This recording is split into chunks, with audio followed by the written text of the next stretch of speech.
here. First things first, we're joined by Sports Illustrated senior writer Chris Mannix. What up, Mannix? What's up? See you, brother. You too.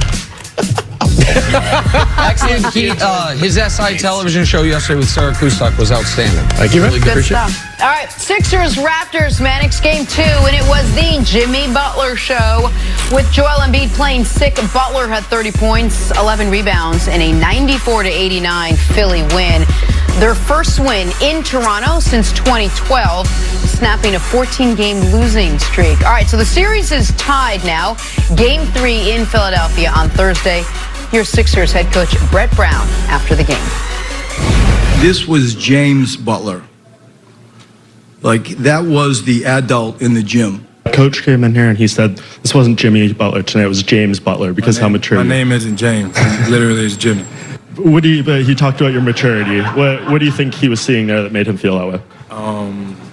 I don't know. I'm telling you, they put a lot of confidence in me before the game. I put in a lot of work last night as well as this morning.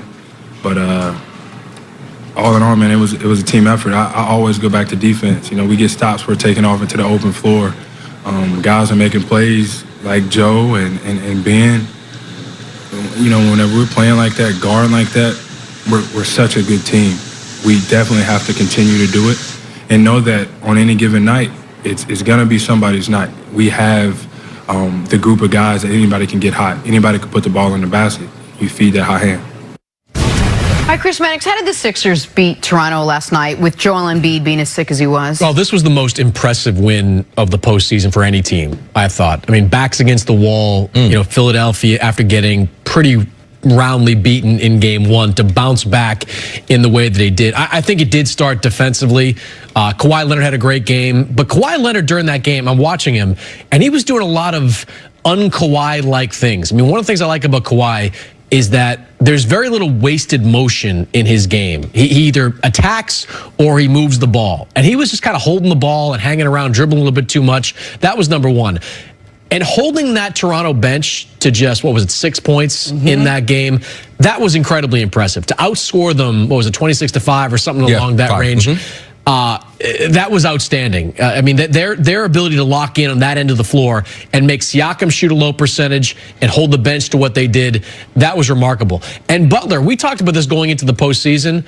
Like, he's the one guy on that team that's capable of taking over a game late. And that shot he made in the fourth quarter off that kind of looping pass from Joel Embiid to put that down, there's nobody else on that Sixers roster that can make a shot like that. So they had Butler playing outstanding, and their defense was terrific from start to finish. Well, and so I agree with you on the defensive part of it. And you guys know before the year the Sixers were my finals pick. I've obviously moved off that since then. But I would love to say, look what the Sixers can be after everyone was killing them in game 1. Unfortunately, I can't. Because I think so much of what happened last night is not sustainable for them. I felt that the entire second half, despite having a 13-point halftime lead, they were holding on for dear life. There were 4 separate times where the Raptors were in the midst of a run, came down the court, got the exact shot they wanted, and opened 3, whether it was from Danny Green, whether it was from Kawhi, and they just couldn't make the shot that would have put them over the hump, the shot to either tie the game or take the lead. And it just felt to me that, yes, Jimmy Butler was sensational, and defensively, especially in the first half, that's the type of defense Philly has to play.